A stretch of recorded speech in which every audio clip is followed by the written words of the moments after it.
ہم وہی کہیں گے جو ہمارا دین ہم کو بتاتا ہے، عمل کرو تو تمہارا بھلا ہے۔ السلام علیکم ورحمۃ اللہ تعالی وبرکاتہ۔ الحمد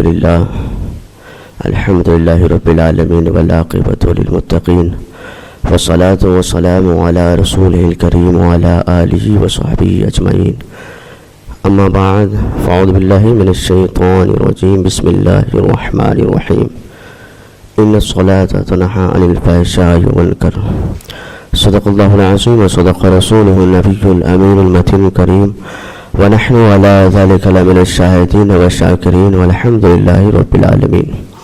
ان اللہ وملائکتہ یصلون علی النبی یا ایھا الذین آمنوا صلوا علیہ وسلموا تسلیما، اللہم صل علی سیدنا شفیعنا مولانا محمد بارک وسلم، صلو علیہ الصلاۃ والسلام علیک یا رسول اللہ صلی اللہ تعالی علیہ وسلم۔ غوث اعظم بمن پیسر و ساما مدد قبلہ دی مدد کعبہ ایما مدد بگرداب بلا افتاد کشتی ضعیفان و شکستہ راہ تو پشتی بحق خواجہ عثمان ہارونی مدد کن یا معین الدین چشتی قادری نارے یا غوث اعظمی زنم دمز شیخ احمد رضا خان قطب عالمی زنم دمز شیخ اختر رضا خان قطب عالمی زنم بریلی کے تاجدار فرماتے ہیں، سرور کہوں کہ مالک و مولا کہوں تجھے، باغ خلیل کا گل زوبا کہوں تجھے، تیرے تو وصف عیب تناہی سے ہے بری، حیرہ ہوں میرے شاہ میں کیا کیا کہوں تجھے، لیکن رضا نے ختم سخن اس پہ کر دیا، خالق کا بندہ خلق کا آقا کہوں تجھے۔ حضرات محترم، گنبد خضرا میں آرام فرمانے والے آقا مدنی داتا سرور کائنات فخر موجودات محسن کائنات محمد عربی فدا صلی اللہ تعالی علیہ وسلم کی بارگاہ میں ایک مرتبہ دل سے درود پاک پڑھے، اللہم صلی علی سیدنا شفیعنا مولانا محمد بارک وسلم، صلی اللہ علیہ وسلم علیک یا رسول اللہ صلی اللہ تعالی علیہ وسلم۔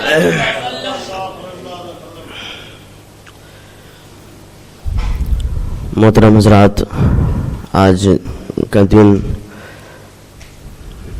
15ویں شعبان کا دن ہے اور آج جمعہ کا بھی دن ہے۔ یہ دن بہت ساری برکتوں سے، عظمتوں سے، رفعتوں سے بھرا پڑا ہے۔ اللہ رب العزت کی بارگاہ میں دعا ہے کہ اللہ تبارک و تعالی اس دن کی برکتوں سے ہم سب کو مالا مال عطا فرمائے۔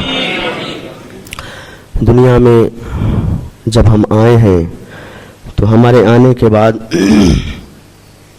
بہت سارے ایسے راستے ہیں جس راستے سے ہم بچ بھی سکتے ہیں اور بہت سارے راستوں میں ہم پھنس بھی سکتے ہیں، لیکن کچھ ایسے کام ہیں جس کو کرنے سے ہم ان راستوں سے اللہ کی توفیق سے بچ جاتے ہیں، اور پھر بہت سارے کام ایسے جس کام کرنے سے ہمارا رب اور ہمارے رب کا محبوب، ہم سب کا محبوب نبی پاک صلی اللہ تعالی علیہ وسلم خوش بھی ہوتے ہیں۔ بہت سارے کام کرنے سے اللہ اور اس کا حبیب ناراض بھی ہوتا ہے، تو ہمیں یہ دیکھنا ہے کہ ہمیں کون سا کام کرنا ہے جس سے اللہ اس کے حبیب کی ناراضگی نہ ہو بلکہ اس میں خوشنودی ہو جائے۔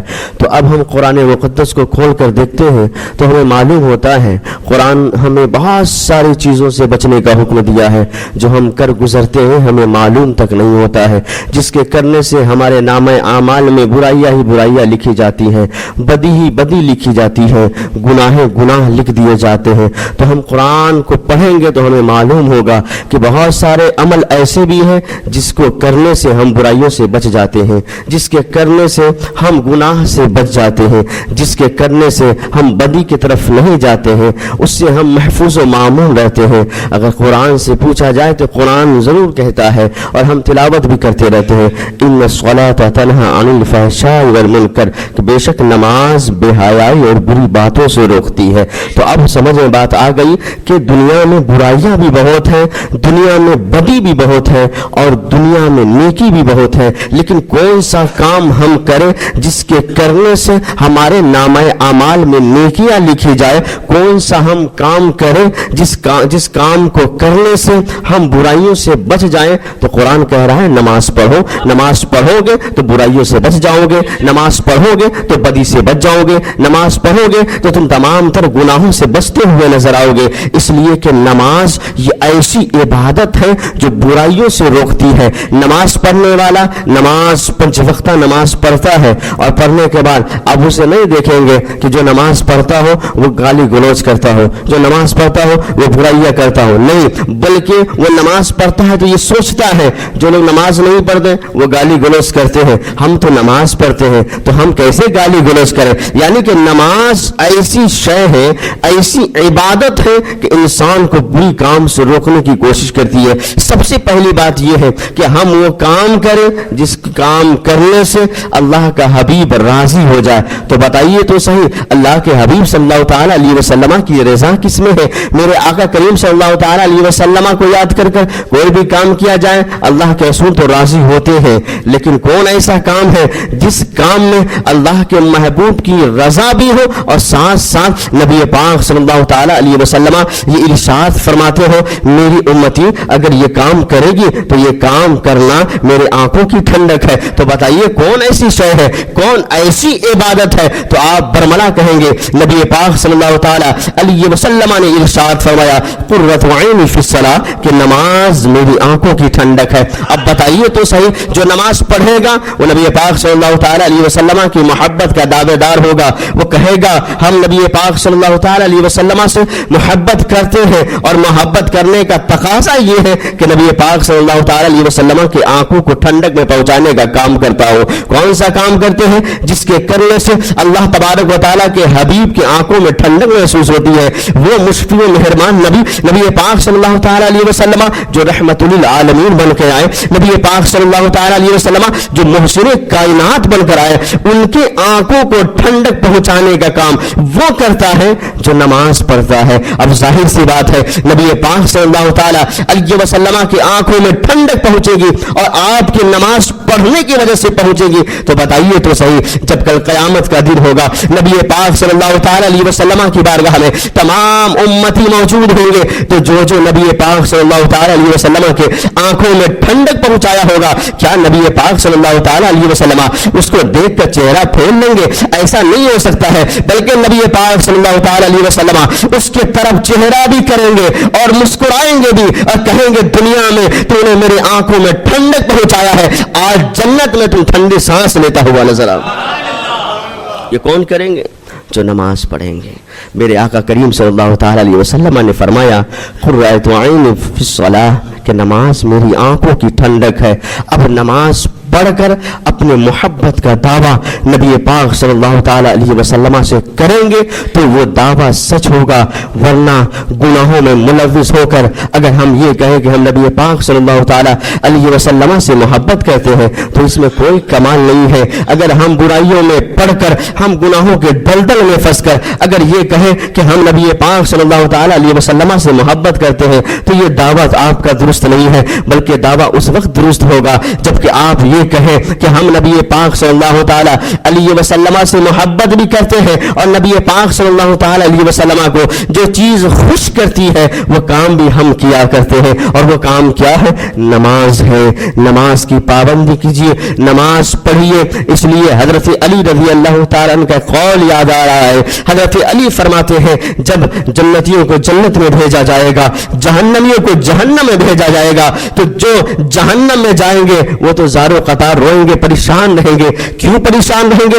اس لیے کہ ہم نے دنیا میں اللہ اس کے رسول کو راضی نہ کر سکا.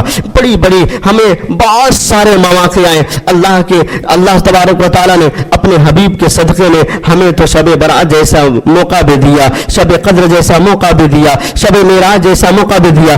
بڑے اچھی راتیں عطا فرمائی, بڑے اچھے دن عطا فرمائے, لیکن اس کے باوجود بھی اللہ اس کے رسول کو راضی نہ کر سکے. تو